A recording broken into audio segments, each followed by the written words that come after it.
আমি আজকে লোটটা শুটকি ভাজি করব।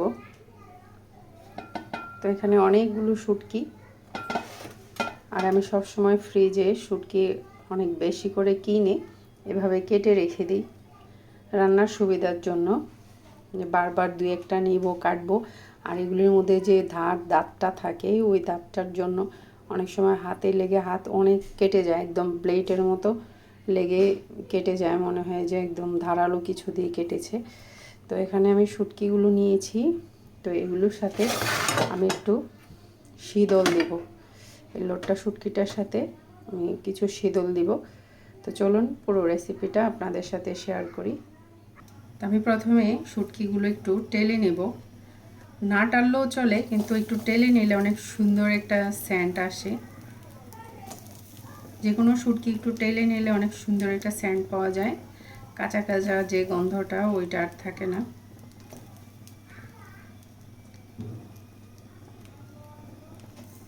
আমি এগুলো আস্তে আস্তে একটু ভালো করে টেলে নেব।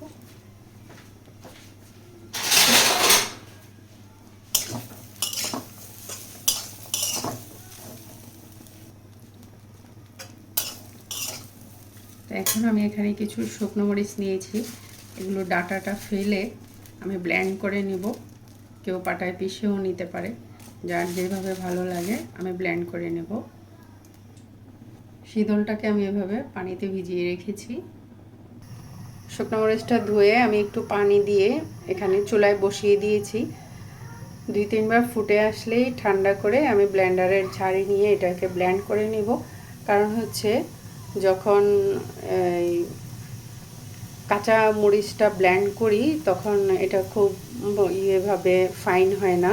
তো সেজন্য আমি এভাবে একটু ফুটিয়ে নিই পানি দিয়ে, তাহলে সাথে সাথে দেওয়ার সাথে সাথেই এটা খুব সুন্দর একটা ফাইন মিক্সচার হয়ে যায়।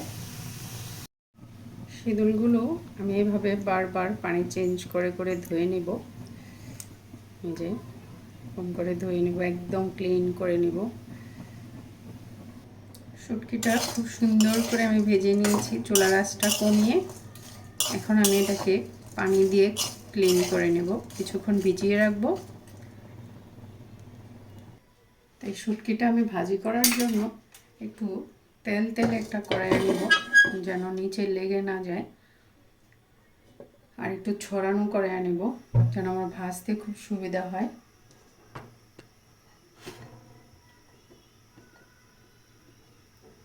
আমি এখন এর মধ্যে তেল দিয়ে দেব পরিমাণ মতো। তো এটার মধ্যে তেলের পরিমাণটা একটু বেশি লাগবে, যেহেতু এটা একটু ভুনা ভুনা হবে। আমি এখন এই পরিমাণ দিলাম, প্রয়োজনে আর একটু দেব। আমি এখন এখানে অনেকগুলো ফলা পেঁয়াজ আছে, আমি সবগুলি দিব না, আমি পরিমাণ মতো কিছু পেঁয়াজ দিয়ে দিব।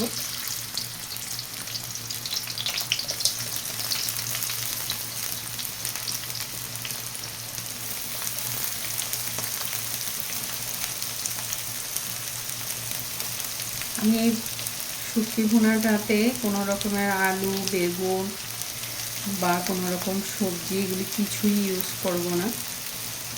শুধু লোটটা শুটকি, শীতল আর রসুন, শুকনো মরিচের যে ব্লেন্ড করে নেব সেটাই।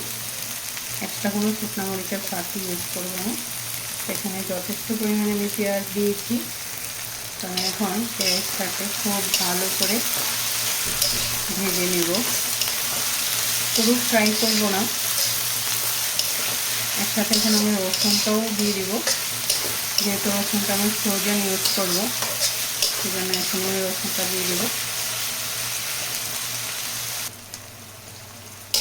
পেঁয়াজটা মোটামুটি নরম হয়ে আসছে, এখন এর মধ্যে আমি কিছু ফ্রোজেন রসুন দিয়ে দেবো। এই যে এরকম, আপনারা চাইলে ফ্রেশ রসুনও দিতে পারেন। আর এটাতে রসুনের কোনো পরিমাণ নেই, রসুনটা খেতে খুবই ভালো লাগে। আস্ত রসুন কোয়া করেও দিতে পারেন, কোনো অসুবিধা নেই।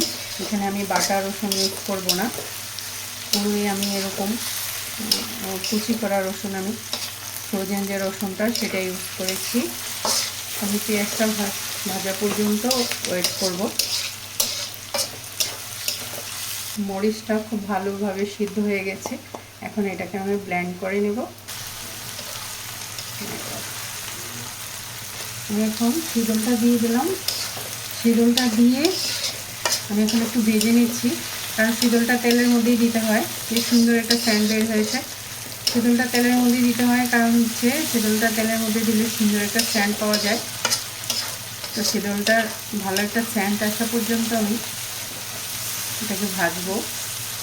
এই যে শীতলটা খুব সুন্দরভাবে তেলের মধ্যে ভেজে নেব। এই যে শুটকিটা আমি খুব ভালো করে ধুয়ে নিয়েছি, একদম পরিষ্কার হয়ে গেছে। আমি টালার পর কিছুক্ষণ পানি দিয়ে ভিজিয়ে রেখেছিলাম, তারপরে এইভাবে পরিষ্কার করে নিয়েছি। এইভাবে ভিজিয়ে না রাখলে লোটটা শুটকির মধ্যে অনেক বালি থাকে, বালিগুলি বের হয় না, পরে খাওয়ার সময় এগুলো প্রবলেম হয়। যে কোনো খাওয়ার মধ্যে একটু বালি লাগলে তো আর খাওয়া যায় না। এখন আমি শুটকিটা সহ ভালো করে ভাজবো, 2-3 মিনিট ভেজে নেব। আমি এখানে কোনো হলুদের গুঁড়ো ইউজ করব না, শুধু লবণ আর মরিচের গুঁড়োটাই, মরিচের যে ব্লেন্ড করে নিয়েছি মিক্সচারটাই আমি এখানে ইউজ করব। তো মরিচটা যে এরকম হয়েছে, মাশাআল্লাহ অনেক সুন্দর ফাইন হয়েছে। তো মরিচের কোনো পরিমাণ যে যেরকম ঝাল খেতে চায় ওরকমই দিতে পারেন। আর শুটকির মধ্যে তো ঝালটা যত বেশি হয় ততই ভালো লাগে।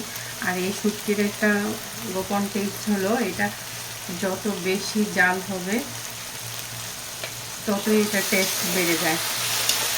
ঝালটা মনে হয় যে খুব মিষ্টি মিষ্টি হয়ে আসে। আর এটা আপনি মাঝখানে ফ্রিজে রেখেও খেতে পারবেন, একবার বানিয়ে প্রায় 1 মাসের মতো, যতদিন ইচ্ছা ততদিনই ফ্রিজে রেখে খেতে পারবেন। আমি এখন খুব ভালো করে মরিচের এটা ভেজে নেব। আমি এখন এর মধ্যে পরিমাণ মতো লবণ দিয়ে দিব। শুটকিতে লবণটা একটু দেখে দেখে দিতে হয়, কারণ শুটকির গায়েও অনেক লবণ থাকে।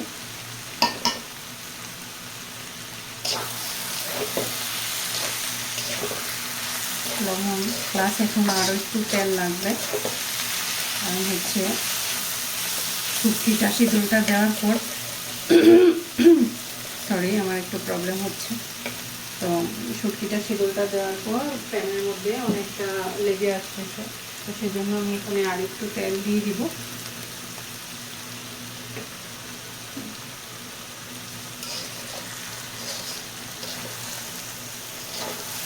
তো এটার চুলার আঁচটা কিন্তু এখন মিডিয়াম আছে, খুব ঘন ঘন নাড়তে হচ্ছে আমার। এটা অনেকটা সময় নিয়ে রান্না করতে হয়, যেহেতু এখানে পানি ইউজ করা যায় না।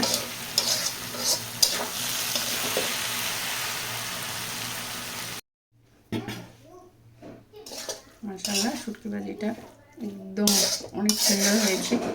এটা দিয়ে অনায়াসে যাদের খাওয়ার রুচি নেই, এই মাহে রমজানে রোজা রেখে তারপরে আমাদের জন্য খুবই একটা পছন্দের খাবার। তো আমি এটাকে একটা বক্সে নিয়ে নেব। আমি শুটকিটা এটাতে নিয়ে নেব। আমি শুটকি ভাজিতে ধনেপাতাটা ইউজ করে নিই, কারণ হচ্ছে শুটকির যে ফ্লেভারটা এটা নষ্ট হয়ে যাবে, তো সেই জন্য আর ধনেপাতা দিইনি।